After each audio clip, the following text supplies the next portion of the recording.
Yo, welcome to the next episode. We are here with Jesse, Mr. Primal Fit himself, the handstand record man himself. We're setting it. There is no handstand record. So if anyone's like, oh, there's no record, you'd be wrong, because in November, this man is going to set the record. And if you're listening to this episode sooner, actually, you know what? I'm going to change it. And we're going to launch this in November. Yo, welcome to the Elite Table Talk, where we unpack health professionals, business owners, entrepreneurs, and just everyday people, and looking at their lifestyle, their mindset, their routines, and we see what they have done to help them move forward and really just get more time back in the day. You know, most people say there's 24 hours in the day, but there's really 16 because we sleep for 8. But how do we get the most of those 16? So grab a pen, get some paper, let's make some notes. Let's see what we can get from this episode today. Let's go. So, yo, welcome to the Table Talk, Elite Table Talk. We're here with Jesse, Mr. Primal Fit himself, the man behind the Unbreakable program and November's record holder for most handstand push-ups in 24 hours. So, yes. Now, you might be wondering, but Carl, this episode looks like the last episode that was recorded in April. Correct. We set the intention in April and we launched it in November, which is today, the day that he broke the record. And that's why we're going to talk to him about his programming system. So if you're someone who wants to join Jesse in getting handstands, having fun, moving, and just being unbreakable 24/7, yep, even in bed, be unbreakable. Unless you're on the business, then you should talk to Jesse about his program. So we've set the future intention. You've broken the record. How do you feel? Oh, mate, top of the world. Top of the world. I love it. What is your message to your future self on that day when you've crushed it? Keep setting higher standards. That's really why I want to do it, man. It's like I just want to set the highest standard, and really for my baby, man. It's like I just want to show, because I was going to do it before I have the baby, and I thought it'd be even better to show all the dads out there who use it as an excuse to stop training. It's like, yeah, well, I did a world record with a newborn, so let's go. Yeah, I love it. Lead by example. That is one of my. I love that. Like I don't personally, I don't get it. Obviously, for me, my upbringing, my dad. My mum had multiple sclerosis as well. I grew up, and my dad literally worked 18-hour days because he needed to provide for 3 carers. So my mantra is like, what excuse do you have? Like, you want to be the role model for that child. Why would you want to set anything lower? So, man, I love that. So when you say keep setting higher standards, would you then say to yourself, double it? No, I think I'll be content with one world record on that. I think there'll be a whole new phase of my life where I've got different standards to set. All right. One-handed. Done. Got it. Yeah.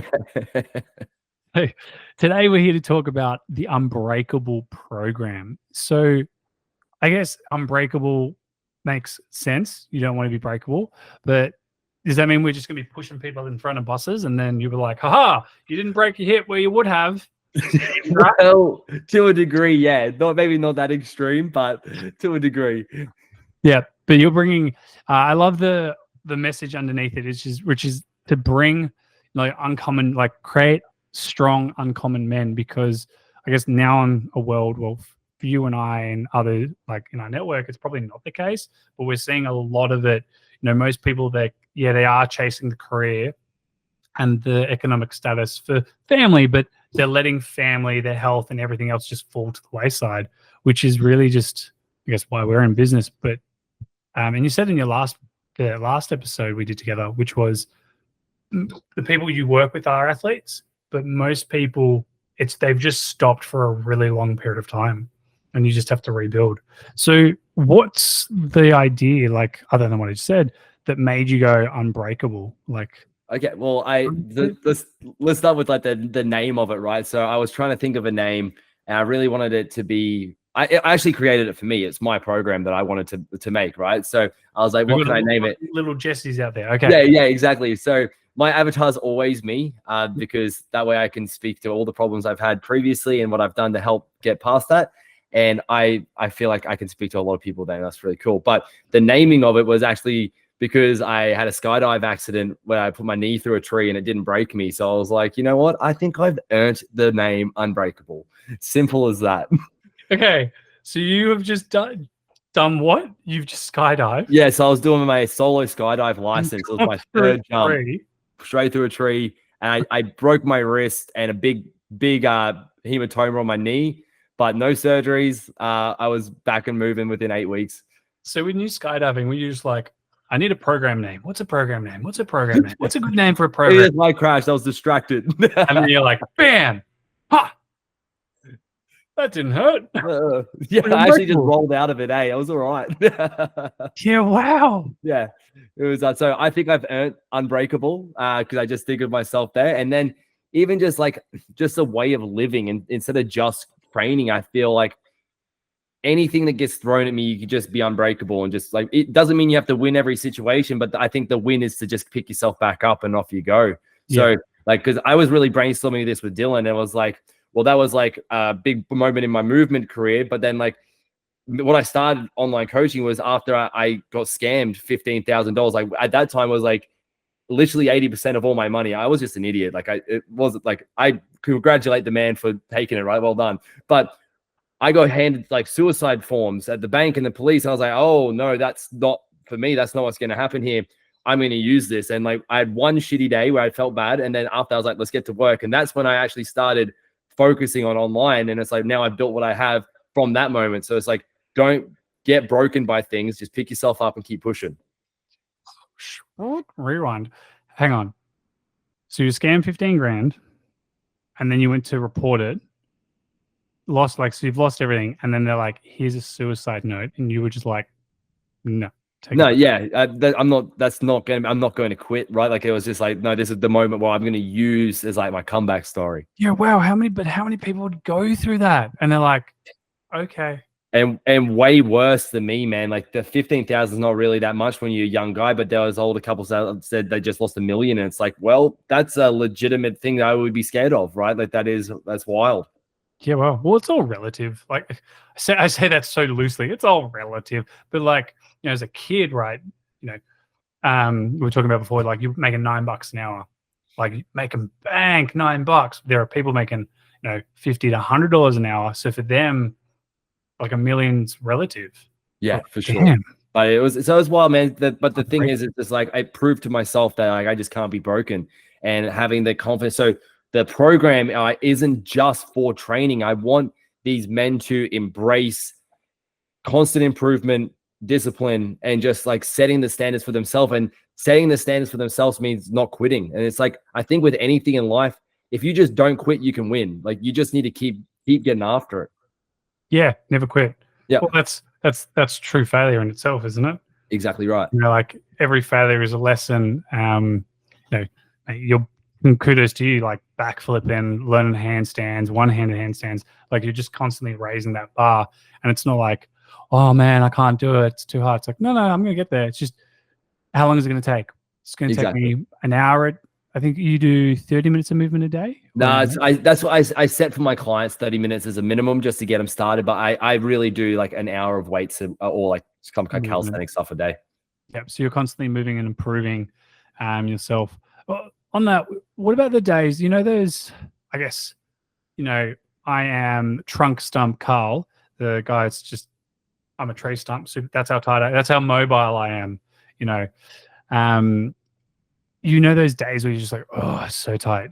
Does those ever get you down in the sense of like, you've got these high energy days, you're like, man, I'm crushing it. I'm doing like, I think you were doing handstand push-ups with 20 kilos attached to you? 10. 10? Yeah. Soon to be 20. Yeah. And then the next few days you might be doing the same thing. And so the energy is a little bit less. Do you ever catch yourself, or is there anything you're doing to kind of get out of that state? I think it's very important that people understand that everyone has bad days. Even people that are going for world records, right? Like it's very normal that I may have more bad days than good days in a week, right? Like that's sometimes just how it is. But most of the time, it's once I get warm, I'm fine. It's sort of just the resistance to get started, which is what makes it bad. And if you listen to that voice, that is going to make it a lot worse. But like I said in the last one, man, it's like I listen to my body. So if I haven't had as much sleep, if I've been struggling, I'll have a lower intensity day, and that's okay. I've normalized that. That's okay. I just need to listen to my body. I know that I'll be better the next day, and then I'll be able to go harder. Some like shitty sessions suck, and everyone will have them, but it's still better than not doing anything. So I just like, if I'm not feeling it, it's like I just need to do my essential stuff. So just having my absolute daily minimums and just ticking that off. So the day's at least a win, and I'm progressing forward. Yeah. And you really simplified it, which I love. It's just like, just move. Where most people like, you know, I've got to do the 120 kilo bench press, or I've got to do 50 pull-ups. You're like, just hands on the bar, start there. Yeah. If you get it, cool. So for someone who would be like looking at the Unbreakable program, can you talk us through, other than, you know, I'm like, hi, my name's Carl, I'm interested in the Unbreakable program. And you're like, no, you're Jesse 2.8. Okay. Jesse 2.8. How does it start with someone, I guess, like the Primal Fit way? Is it really you just start doing some movements with them, or they send you some videos? Like, how does that?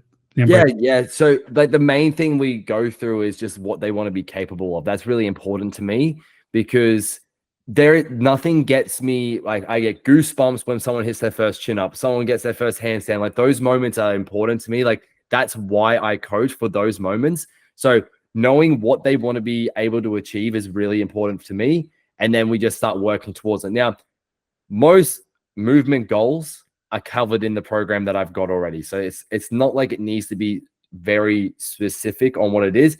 If someone's got knee pain, then then we'll focus on it a little bit more. I have little different protocols that I throw in there as well, because I need them to move pain-free, or at least start reducing their pain, so that way they can feel more confident in their body.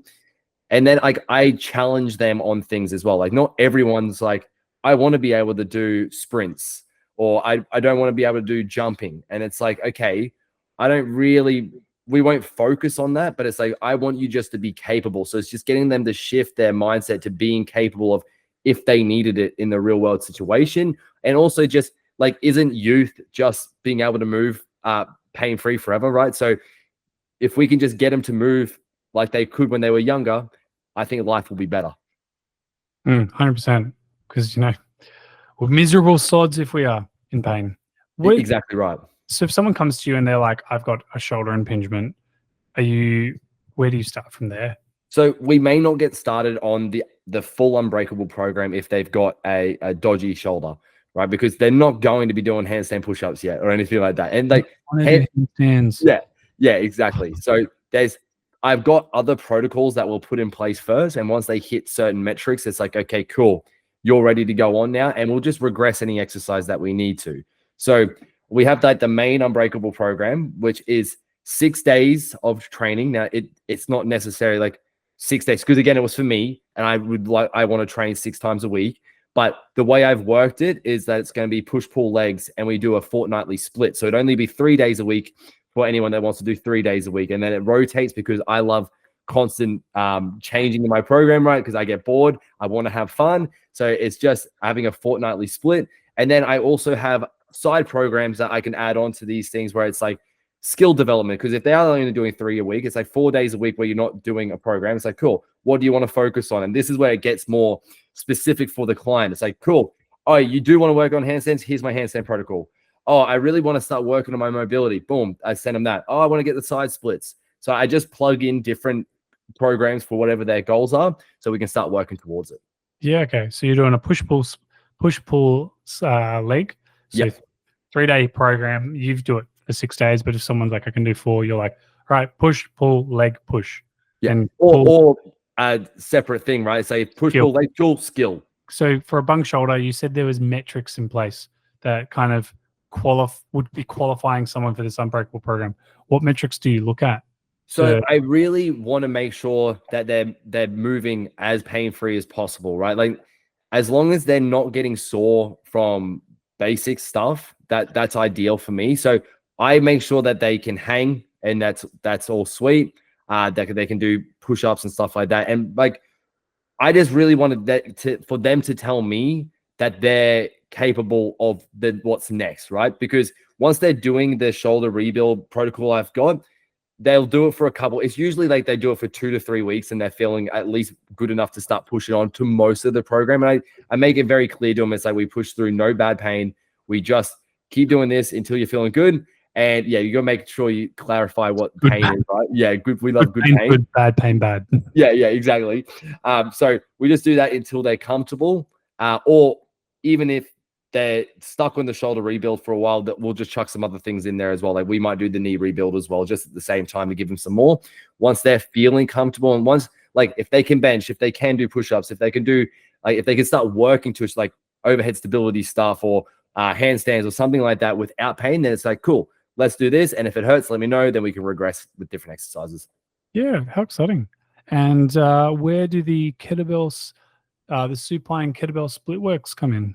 Probably Oh, my favorite exercise. they are brutal. I'll be honest with you. I've done them once. I haven't done them again. I need to. They're in the side splits protocol, so that one's a fun one. Getting people to do that in a commercial gym is funny. I actually gave a shirt away for the first person to do it in a commercial gym that was busy, and it was pretty fun. That But would have been epic. yeah, they work though. That's for sure. They work.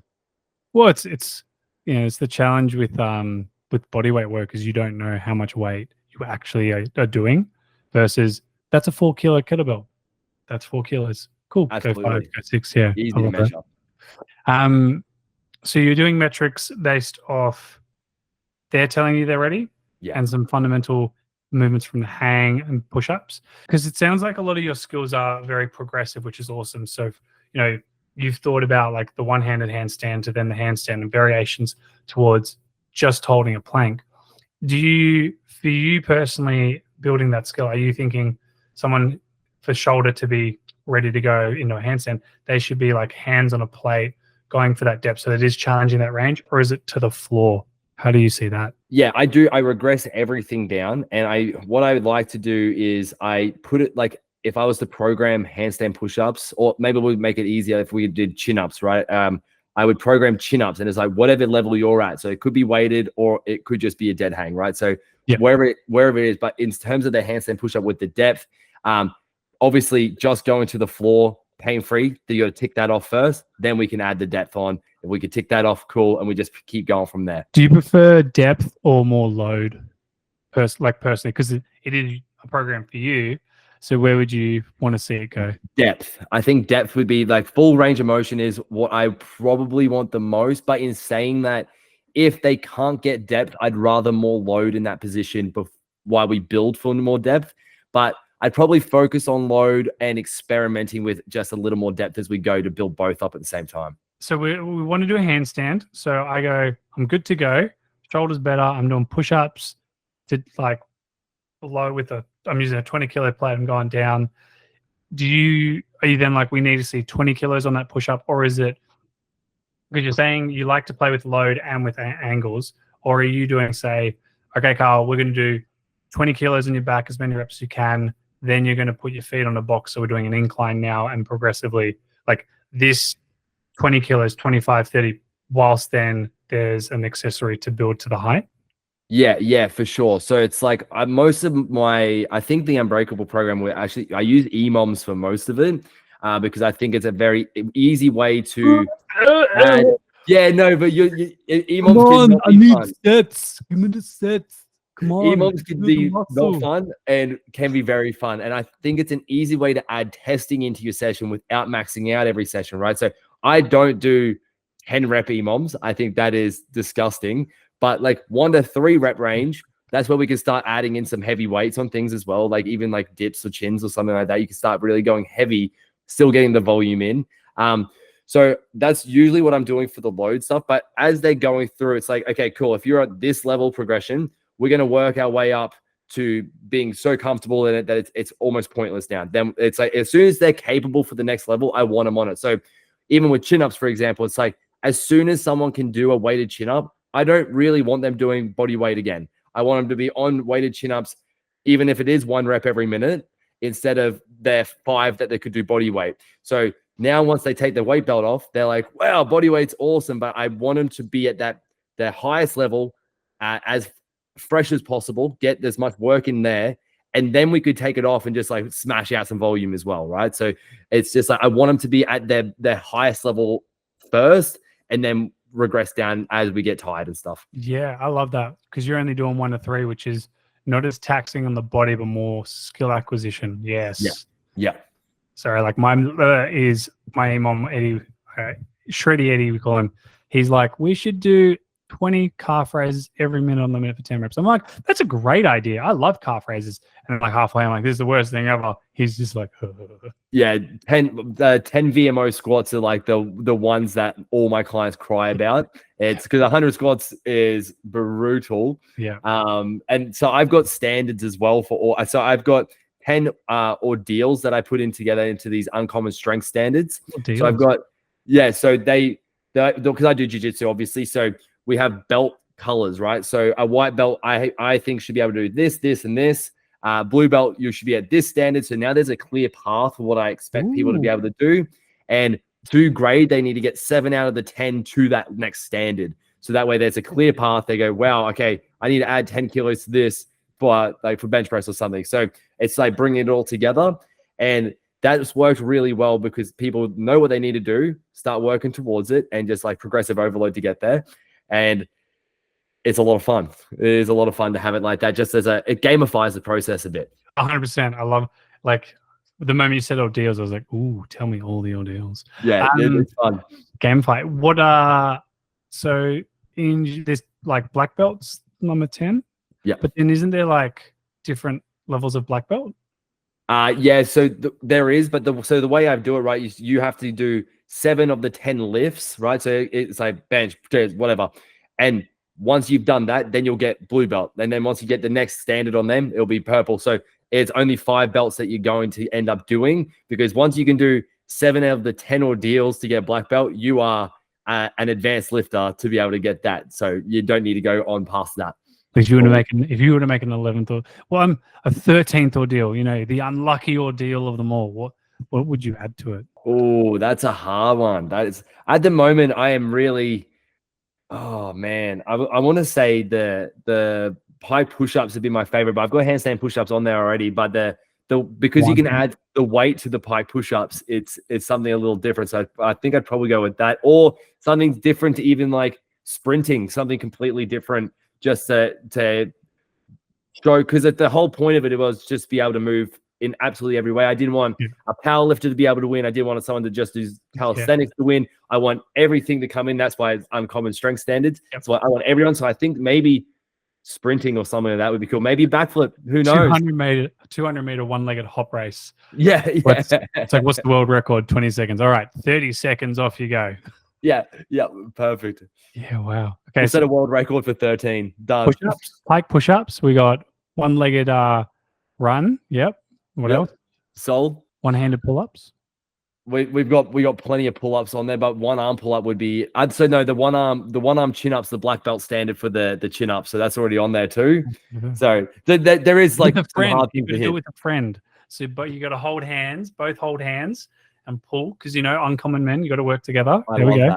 I love that so much. Okay, so we got one-legged sprint. No one's going to want to do the 13th ordeal, but we'll come on. Yeah, actually, my dream is to actually get a facility like so big. Like how people are like, oh, can I get free access? Like for me, I just want to climb the rope and they climb. But then once they climb, rather than come down, it takes them to the floor, and so then they go across, and now they're in the gym. That would be awesome. But the best part of it is, hopefully they've brought a bag and they've climbed to the top, and then they've gone, bugger.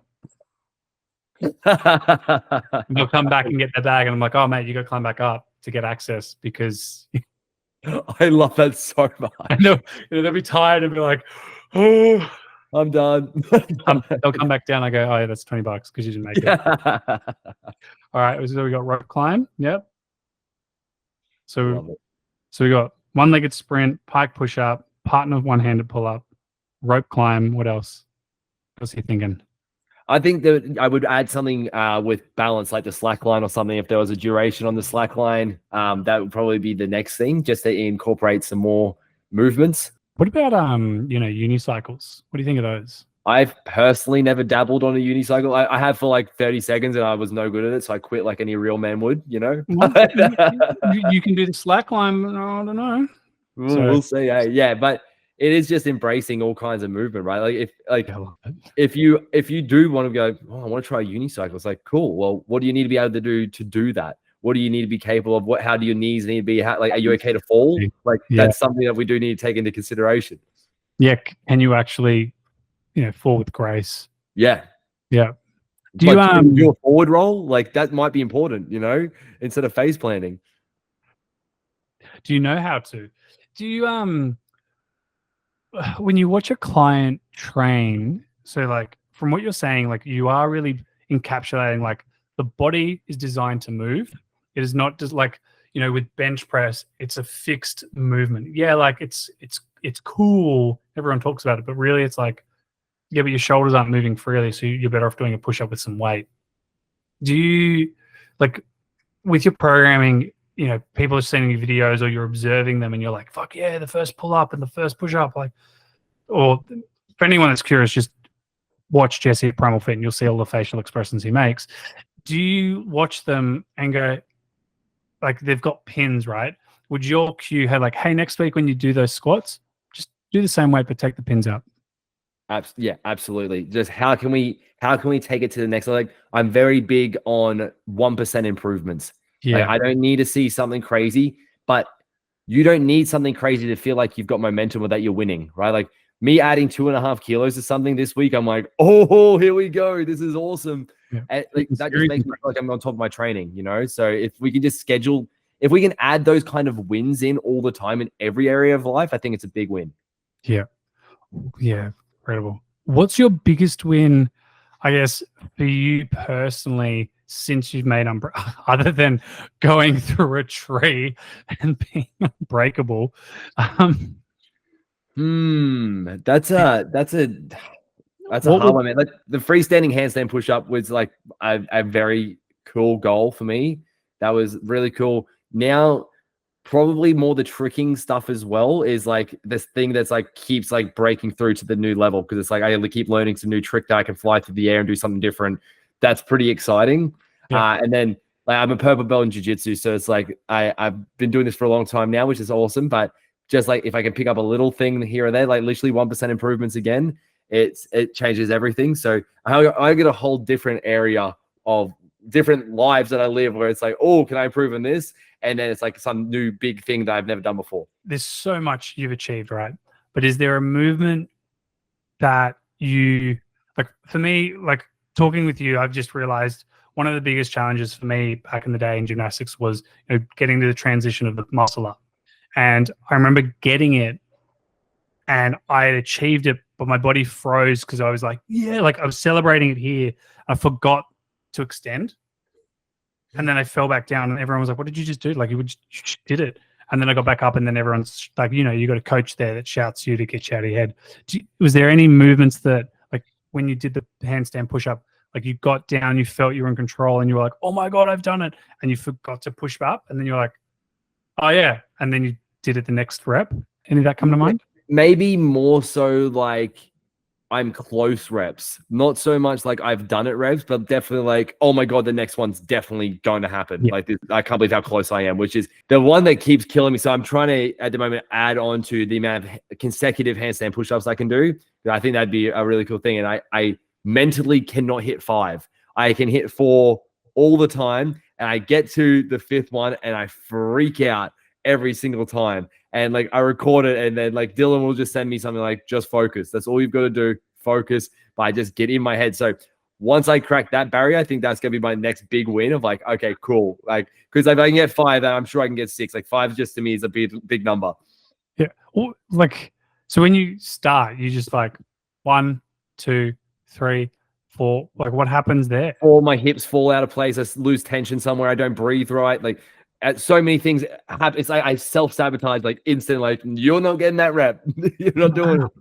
Yeah. Even same thing as I hit a 60-second handstand hold.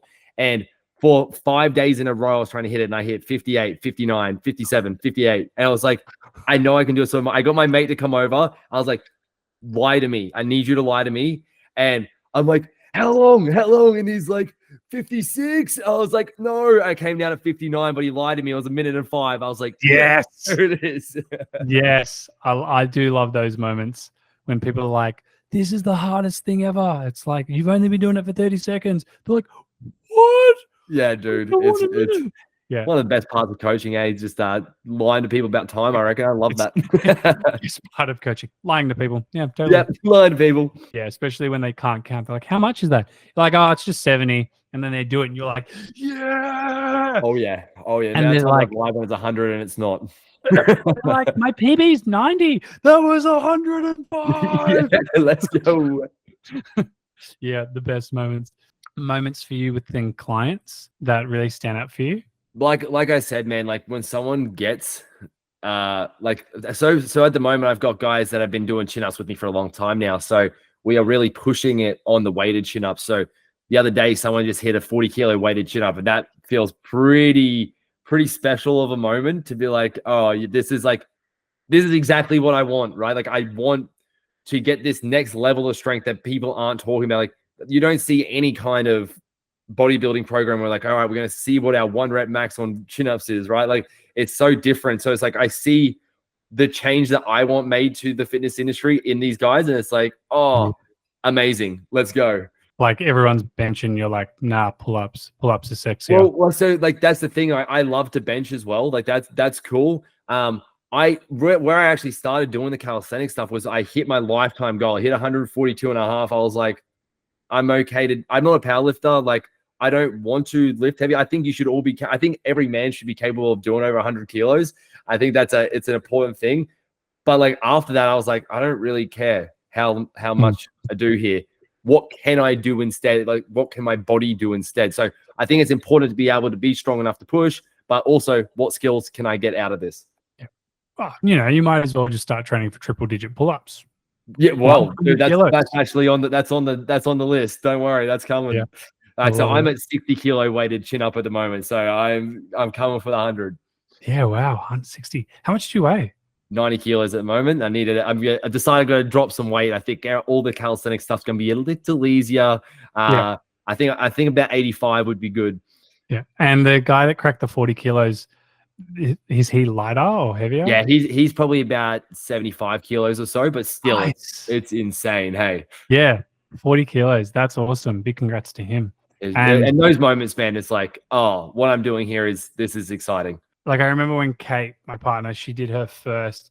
I remember thinking back to it, it was really impressive because she worked really hard to get to like a 40 kilo deadlift, so 20 tens each side. But it was incredible when you get in your head and you're like, oh, everyone should do 100 kilo bench press. But even just doing their first quality rep with 40, remember she was cheering and my face is like, only 40. Like, have you had any moments where you've had to catch yourself and be like get out of my head? To be really like, fuck yeah, that was great.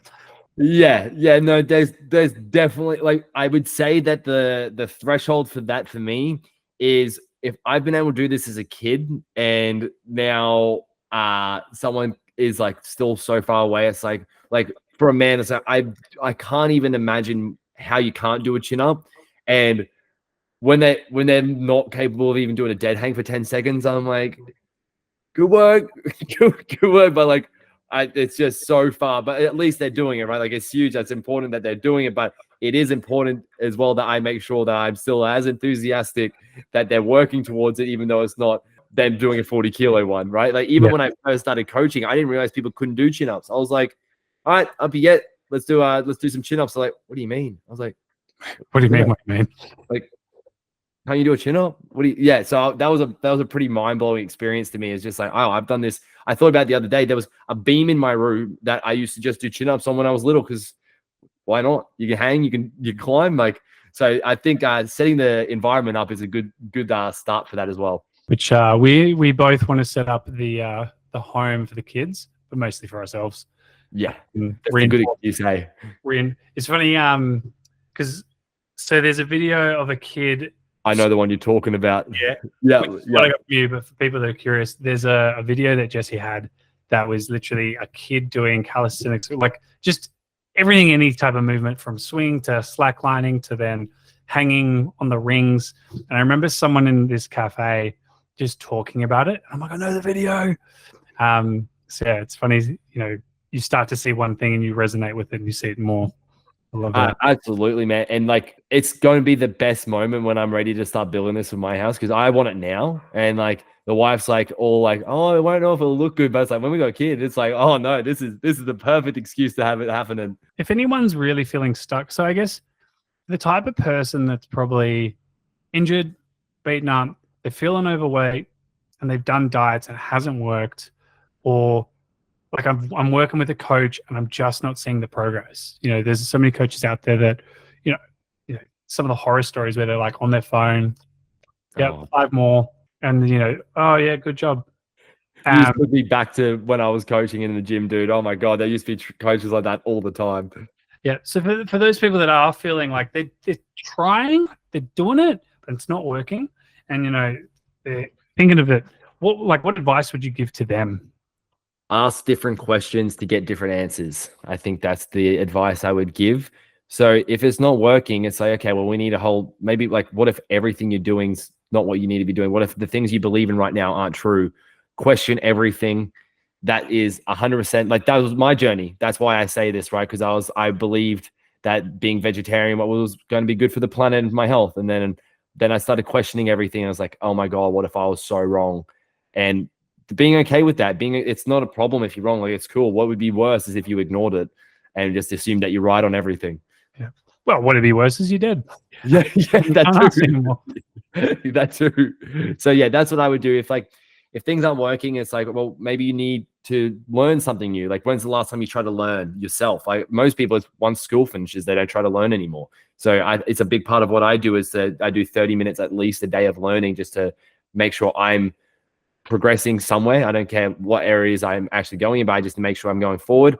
If things aren't working the way I want, I've got like a superpower, I feel, where I know that if I just have get off my phone and I start journaling for like 10 minutes, I will come to the answer to my problems. It's like, oh, that's what I'm doing. That needs to change. Sometimes I feel like we don't give ourselves enough time without being distracted, and not enough time with just ourselves to realize that we do know the answers to the problem. Most of the time you do know the answers, and it's that you're just not doing the work. So I think that if everyone just sat down, if they feel like something's not working, if they sat down and started writing of like what's wrong, and then it becomes very clear the path that you need to take. And even if you don't know what you need to do, it's like, I need someone to help me get this.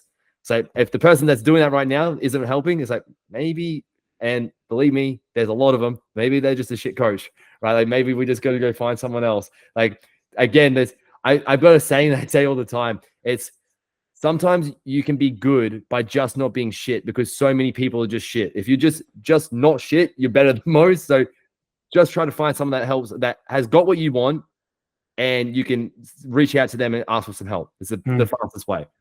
Yeah. But also, just on that would be, even if they are a good coach, sometimes you have to just hear it a different way to be man. Yeah. So I very much don't mind asking people for help. If while I'm coaching, if there's other coaches in my gym that don't even work there, like, I just know that there are other coaches. I might have a client, I'd be like, hey, can you give me a different cue for this deadlift? What I'm saying is not working for them. And I've said it as many ways as I can for the last, 3 sessions, and it's not working. They might say one little cue. That doesn't mean that they're a better coach or that I'm shit. It's just different things work for different people. And what gets them to start questioning what they're doing will give them that new answer. Love that.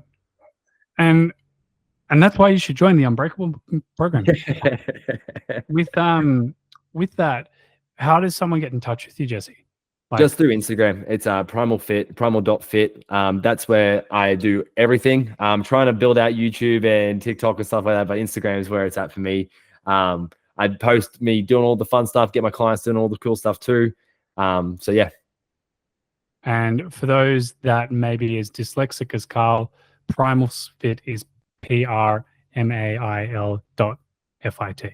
Boom. Because I will spell it the wrong way. So in case you do, there you go. Cool. Well, for those that are feeling, they're maybe lacking some discipline, they want to really build some consistency in their life and just have a process of just improving day in day, which could just be doing 30 minutes of movement, or even starting at 1 minute and building yourself up to 30. Exactly. Never really feeling like you're failing, never giving up, never quitting. and building the skills so you can achieve handstand push-ups or just hand balance or even push-ups themselves, then the Unbreakable Method program is for you. So big thanks to Jesse being on today, and congratulations on the world record, sir. Thank you, sir. Enjoy. Hey guys, thanks for tuning into that episode. Hope you really enjoyed it.